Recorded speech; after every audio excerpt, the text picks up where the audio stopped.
Muy buenos días.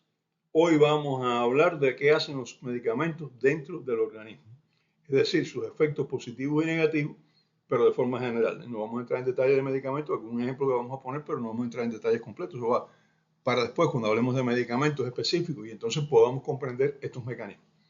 Vaya, esto más bien es para hacer más fácil las explicaciones después, ¿eh? Pero bueno, a lo mejor algunos tienen que regresar acá para revisar la explicación y volver allá. Eso no tiene problema ninguno. Estoy refiriéndome a la rama de la farmacología que se llama farmacodinamia. Y esta es la rama que se encarga del estudio de los efectos bioquímicos, celulares y fisiológicos de los fármacos y de sus mecanismos de acción. Farmacodinamia, dinámica de los fármacos. Los efectos de la mayoría de los fármacos son resultado de su interacción con los componentes del organismo. Es decir, el fármaco actúa sobre un componente normal del organismo y produce una acción, sobre todo con estructuras complejas como son receptores y moléculas grandes y complejas. O sea, hay dos vías para que actúe el medicamento: la vía de los receptores, que están a nivel de células, y la vía de algunas moléculas que están fuera de las células, pero son moléculas grandes y moléculas complejas. Por ejemplo, las moléculas que tienen que ver con el mecanismo de coagulación. O sea, hay fármacos que actúan dentro de las células o sobre las células, y fármacos que actúan sobre moléculas que están en sangre. Cuando se habla de receptor de fármaco o blanco de fármaco, que también se utiliza este término, se refiere a la molécula celular o al complejo molecular, macromolecular, que se llama así, que son moléculas grandes, con el que el fármaco interactúa para obtener una respuesta celular o una respuesta sistémica, es decir, en todo el organismo. La acción de los fármacos generalmente es alterar la velocidad o la intensidad de una respuesta normal del organismo. No es producir una respuesta diferente, es alterar una respuesta que ya existe. La modifican, la aceleran o la enlentecen. Es raro que un fármaco cree respuestas nuevas, hay algunos, pero son muy raros, ¿no? Esto hace que lo que modifica, como ya dije, modifica las ya existentes. Las acelera, las enlentece o de alguna manera las modifica. Los receptores celulares para los medicamentos están situados por lo general en la superficie de la célula, es lo más normal, ¿no?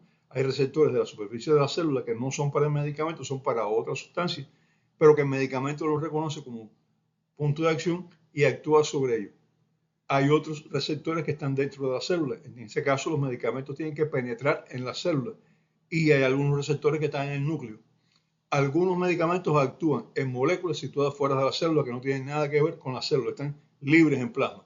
Los antiinflamatorios no esteroideos y los anticoagulantes sobre todo. Y voy a mencionar algo aquí que es importante también, ya hablando de esto que penetran a la célula. Hay antihistamínicos, o sea, sustancias, medicamentos que son para la alergia, para la liberación histamínica, que actúan sobre la histamina, que no penetran en las células, y otros sí penetran en las células. ¿Cuál es la diferencia? Los que penetran en las células producen sueño. Ejemplo, la benadrelina. Pero hay una serie de antihistamínicos que no producen sueño, porque no actúan sobre receptores intracelulares, sino que actúan sobre receptores fuera de la célula. Y esto hace que la benadrelina, la difenhidramina, que es el nombre químico de ella, se ha ido dejando prácticamente en este momento para dormir. Ya es muy raro que un médico recete este medicamento para alergia. Generalmente hay muchos otros que no producen sueño o no producen tanto sueño. Bien, algunos fármacos se unen a moléculas sin modificar respuesta. Estos son los fármacos llamados aceptores. Ellos se unen a una molécula y no originan ninguna respuesta. Un ejemplo clásico es la albúmina. El fármaco se combina con la albúmina para ser transportado, pero no modifica acción ninguna. Esto ya lo explicamos en programas anteriores. Los aceptores son estos: no producen acción farmacológica ninguna en esa unión con una molécula. En otras sí, pero esa unión con esa molécula es solamente para ser transportado. Una gran cantidad de los fármacos aprobados recientemente son productos biológicos. Y de esto ya hemos hablado en otros programas, por ejemplo en el ciclo de cáncer y cuando hablábamos ahora del ARN, el ARN de interferencia. Pueden ser enzimas modificadas por genética, puede ser. Pueden ser anticuerpos monoclonales, que hablamos de ellos en el ciclo de cáncer, o pueden ser virus, microorganismos modificados genéticamente, como el virus del herpes simple, que se modifica para atacar y necrosar células del melanoma. O sea, es un arma para destruir cáncer, un cáncer específico, el melanoma, y eso se ha hecho con un virus que penetra en las células del melanoma, porque tiene receptores en estas células para que él penetre, que es el virus del herpes simple. Eso se utiliza actualmente en tratamiento de cáncer de melanoma. Se considera que la próxima generación de fármacos, la que ya viene ahí, que está saliendo ya, pero que está todavía por desarrollarse completamente, se dan productos de ARN de interferencia. Ya en este momento se están produciendo algunos medicamentos, ya hablamos de esto cuando hablábamos del ARN de interferencia, y en el ciclo de cáncer también lo mencionábamos, y posiblemente ese sea el tratamiento del futuro. ARN de interferencia para modificar respuestas celulares. Muy interesante, ¿eh? Y también las caspasas. ¿Qué son las caspasas? Las caspasas son unas sustancias químicas producidas por la célula, liberadas por la célula, en respuesta a determinados estímulos y que van a inducir la muerte de la célula. La muerte celular programada, lo que se conoce como apoptosis, que fue premio Nobel de Medicina hace 20 años o 22 años más o menos, si no recuerdo exactamente la fecha, pero fue a inicio de este siglo, inicio de este siglo. Estas moléculas caspasas lo que hacen es matar células que hace falta que mueran, fundamentalmente células tumorales. Se introducen las caspasas dentro de la célula tumoral por mecanismos que ya explicamos en el ciclo de cáncer y entonces matan a la célula tumoral. Eso es el futuro, futuro no muy lejano, ¿eh? El futuro que ustedes van a ver y yo espero ver también. Espero estar aquí para cuando ya eso sea llegar a la farmacia y comprar el medicamento.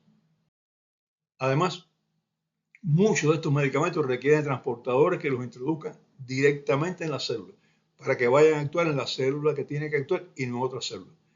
Sobre todo en la parte oncológica que van a actuar en células que hay que destruir y entonces no pueden entrar a todas las células, no las destruirían completamente, tienen que entrar solamente a aquellas células que es necesario destruir. Y esto incluye, como otra parte también de la farmacología, el uso de virus transportadores y los nanobioportadores, que ya hablábamos de ellos en el ciclo de cáncer. También se utilizan ya virus modificados, también hablamos esto en el ciclo de cáncer, para introducir genes, para reemplazar algunos genes mutados. Esto se está utilizando, pero todavía esto es, ya se utiliza, ya no es tan experimental, pero hay un futuro enorme por aquí, pero un futuro, no un presente todavía. Ya esto fue aprobado en China y en algunos países de Europa, el uso de estos transportadores de genes. Imagínense, usted nace con una deficiencia genética cualquiera y entonces se prepara un transportador que tiene el gen que usted tiene deficiente, se introduce dentro de la célula, se inhibe con un ARN de interferencia, se inhibe el gen defectuoso y entonces la enfermedad genética se cura. Ciencia ficción, que hay tantas cosas, yo lo he dicho muchas veces. Yo empecé a estudiar medicina hace 57 años, ¿eh? Y lo que cuando cayó la ciencia ficción, hoy es realidad. Así que dentro de tal vez 30 años o menos, lo que hoy es ciencia ficción sea la realidad de esa época. No espero que se pierda, pienso que la medicina va a seguir desarrollándose de una forma increíble. Estos nuevos tratamientos han revolucionado conceptos de farmacología, porque muchos de ellos son productos similares a los del organismo humano, pero también han causado revuelo en los temas de bioética. ¿Es ético modificar la genética de una persona? ¿Hasta dónde es peligroso o no utilizar estos medicamentos? Y eso tenemos los antivacunas, por ejemplo, las personas que tienen la tendencia antivacuna, que tienen la tendencia a negar algunas cosas que se han utilizado, a negar el ARN, etcétera, etcétera. Y sé que algunos me están oyendo, están diciendo, sí, pero el ARN, las vacunas ARN que se han estado utilizando han creado problemas. Bueno, son mínimos. Yo no creo que ningún medicamento hasta ahora por lo menos no está demostrado de una forma fehaciente que exista algún tipo de respuesta negativa con estos productos, pero no se puede descartar, por eso hay que investigarlos muy bien antes de sacarlos al mercado. Y es lo que hacen, lo que debe hacer la industria farmacéutica. Ya les dije una vez que la industria farmacéutica lo que quiere es vender. Así que todo lo que es minimiza los efectos negativos y apologiza los efectos positivos. Por eso hay que verlo con mucho cuidado, con lupa, ¿eh? Con lupa. La mayoría de los medicamentos se combinan con receptores fisiológicos para productos que el organismo fabrica. Es decir, hay un receptor que va a recibir, va a unirse a un producto, ese producto va a crear un estímulo, ese estímulo va a generar una respuesta. Entonces el fármaco se une a ese receptor y modifica, aumenta o disminuye la respuesta al producto natural. Si se une al mismo sitio que se va a unir el producto natural, se llama primario, medicamento primario porque se une al mismo sitio. Si se une a otro sitio, que no es el mismo donde se une el producto natural, se llama alotrópico. Y pueden tener tanto el primario como el alotrópico una serie de acciones diferentes. Por ejemplo, pueden estimular el receptor, activar o aumentar su respuesta fisiológica. Son los llamados fármacos agonistas, porque lo que quiero es que esta respuesta sea mayor, más intensa. Pueden detener o disminuir la respuesta. Se llaman antagonistas, porque hacen esto, disminuyen o eliminan esta respuesta. Y el antagonismo puede ser porque compiten con el producto natural por el mismo sitio de unión. Ya al unirse ellos a ese sitio de unión, el producto natural no puede actuar ahí, o porque se unen a otros sitios modificando la respuesta. O porque se une al producto natural antes de su llegada al receptor y lo modifican. O sea, el producto natural viene a unirse al receptor y en su llegada el fármaco se combina con este producto natural y lo modifica. Un ejemplo, los antiinflamatorios, bueno, los antiinflamatorios esteroideos puede ser un ejemplo, y también puede ser un ejemplo los medicamentos que actúan, por ejemplo, los priles, captopril, etcétera, que se unen a una sustancia que no está unida a un receptor y la modifican. O puede ser porque activen otros receptores o mecanismos que interfieren en la respuesta natural. Es lo que se conoce como antagonismo funcional. El antagonismo químico cuando se une al producto natural y lo modifican. El antagonismo funcional cuando se une a un receptor, el producto natural llega y se une a este receptor y estimula una respuesta. Entonces él se une a otro receptor y frena esta respuesta. Es lo que se conoce como antagonismo funcional, porque actúan sobre funciones, no sobre el receptor. Hay productos que bloquean de una forma u otra la unión de un producto natural a su receptor. Son los llamados fármacos bloqueadores. Y cuando se administran dos o más fármacos que actúan sobre el mismo receptor, ambos compiten por el receptor e interfieren en la acción de uno, la acción del otro. Por eso también tenemos que saber cómo se van a combinar los fármacos, que estos dos fármacos no pueden darse unidos, porque uno de ellos va a modificar la respuesta al otro. Esto es importante para administrar fármacos. La fuerza de unión entre un fármaco y su receptor se conoce como afinidad. Un fármaco puede ser más afín a un receptor o menos afín. Y otro aspecto a tener en cuenta es la especificidad. Es la capacidad que tiene un medicamento de unirse a unos pocos receptores en un grupo pequeño de células. Es lo que se conoce como alta especificidad. Este medicamento solo se va a unir con este grupo de células en tal lugar. Grupo pequeño. Y hay otro grupo de medicamentos, otros medicamentos que se unen a una gran cantidad de receptores en muchas células. Es lo que se conoce como baja especificidad. La afinidad, la especificidad y la actividad del fármaco, que son estos tres aspectos que hemos tocado ahora, dependen de la estructura química del fármaco. Y en la industria farmacéutica se puede modificar un fármaco ligeramente para hacerlo más efectivo en esta vía o más efectivo en la otra vía, para hacer que tenga más especificidad, por tanto cause menos efectos indeseables, o tenga menos especificidad para que actúe sobre más células. Generalmente lo que se hace es ponerlo más específico, ¿no? O que tenga más afinidad para poder dar una menor cantidad de fármacos. O puede ser, bueno, pues todo esto que estábamos hablando que está ahora. Un medicamento puede tener muchos efectos diferentes y no todos los efectos son buenos. Además, los efectos de un medicamento pueden ser más intensos o menos intensos en diferentes personas, porque la respuesta individual también hay que tenerla en cuenta. Eso depende de las características de cada uno. Hay quien ante una situación determinada se altera, hay quien se mantiene tranquilo, hay quien se irrita y otro pues lo va a sonreír. Esto depende de las características personales. Con el medicamento es lo mismo, ¿no? En unas personas actúa con mayor intensidad, en otras con menor intensidad. Esto depende de la farmacogenética, que es la genética, o sea, lo que hacen los genes nuestros para modificar o no modificar un fármaco, del metabolismo, si el fármaco se metaboliza por una persona con mayor rapidez o menor rapidez, y de la absorción digestiva y de otros aspectos más. Un medicamento que se administra mucho tiempo puede causar lo que se conoce como tolerancia, es decir, los efectos disminuyen porque el organismo va a disminuir la cantidad de receptor para ese fármaco. Como el fármaco está alterando su función fisiológica que hace el organismo, bueno, pues voy a poner menos receptores para ese fármaco en la superficie de la célula.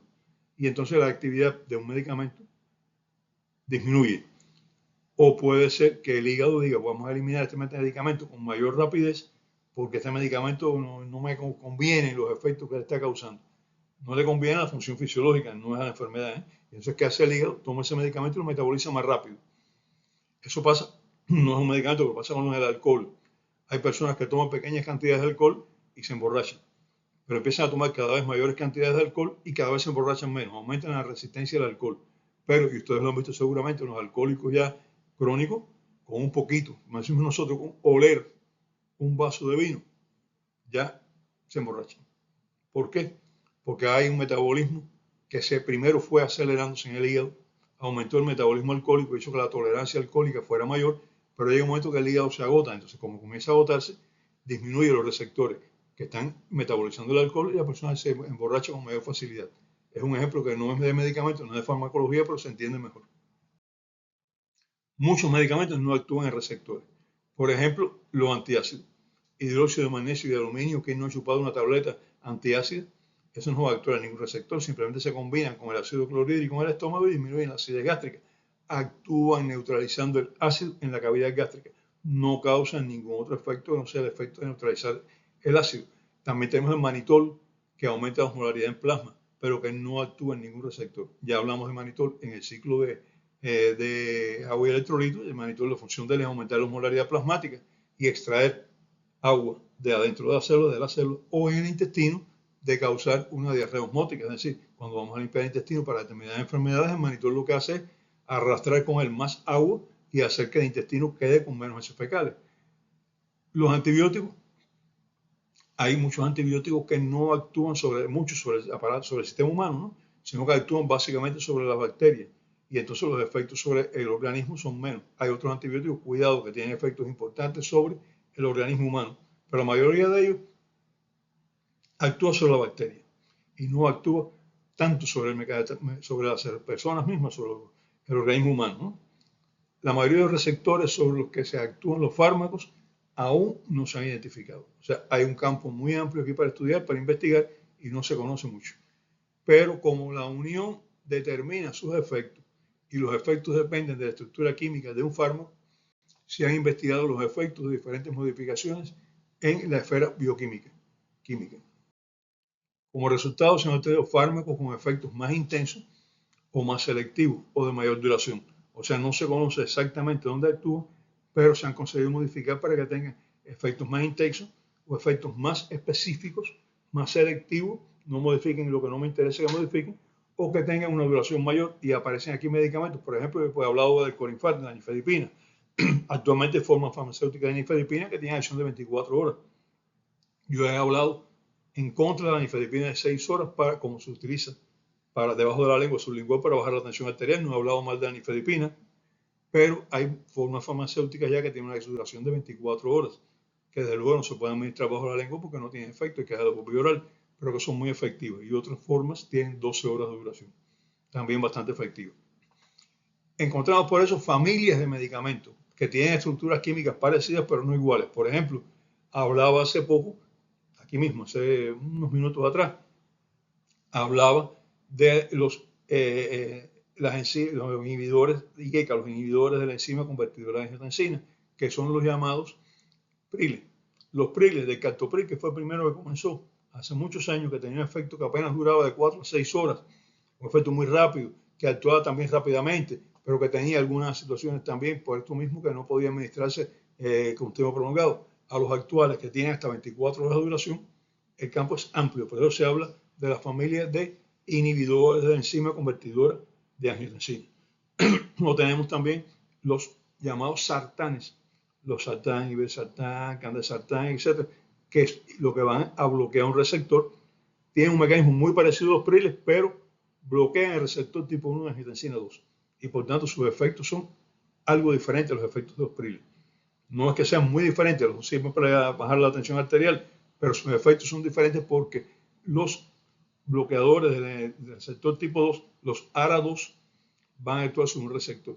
Y los inhibidores de la enzima convertidora de angiotensina, los IECA, van a actuar sobre una molécula que está en sangre. Fíjense un ejemplo de lo que estábamos hablando anteriormente de los sitios de acción diferentes de familia. Y ya de cada uno de ellos hay una familia completa con efectos diferentes, con efectos que el efecto básico es el mismo, ¿no?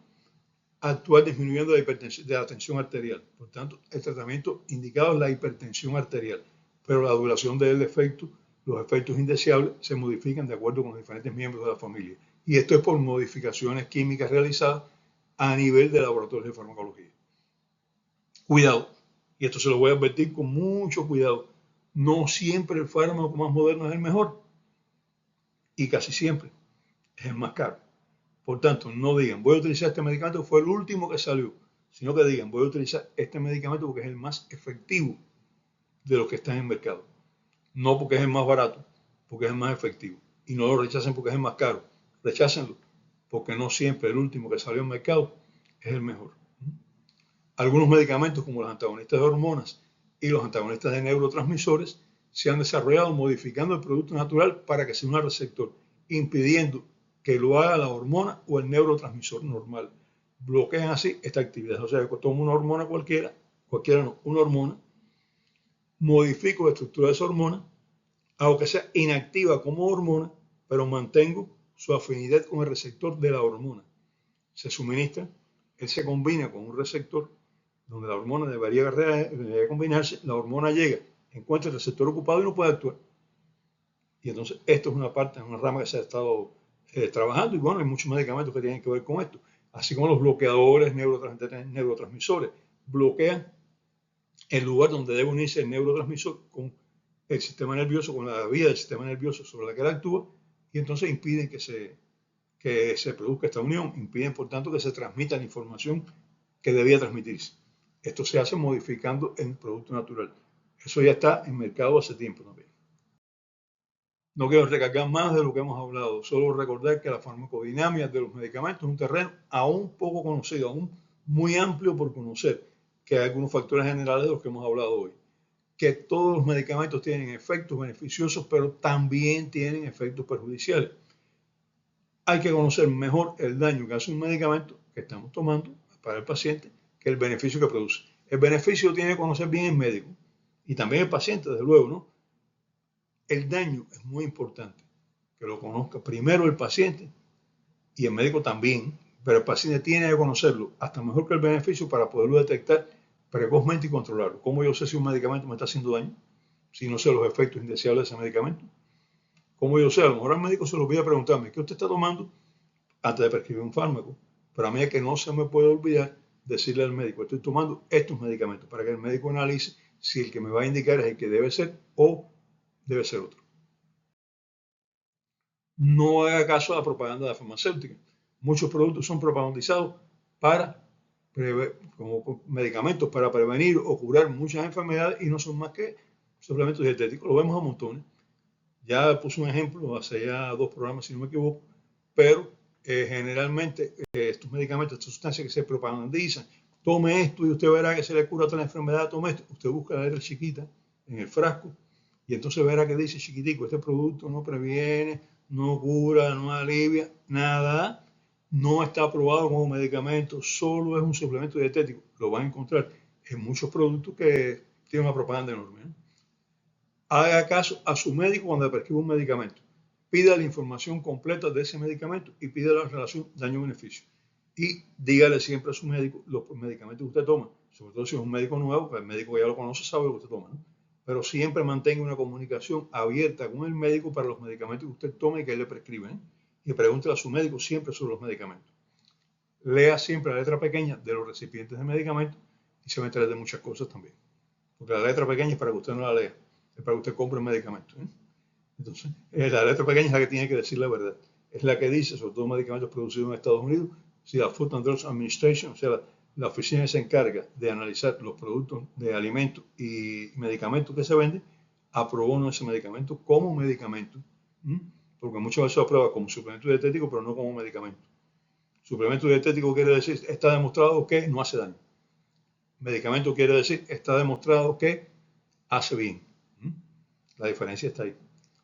Otro, no todas las personas responden igual al mismo medicamento. Si una persona le dice, tómate esto que a mí me hizo muy buen efecto, para eso tú te sientes ahora.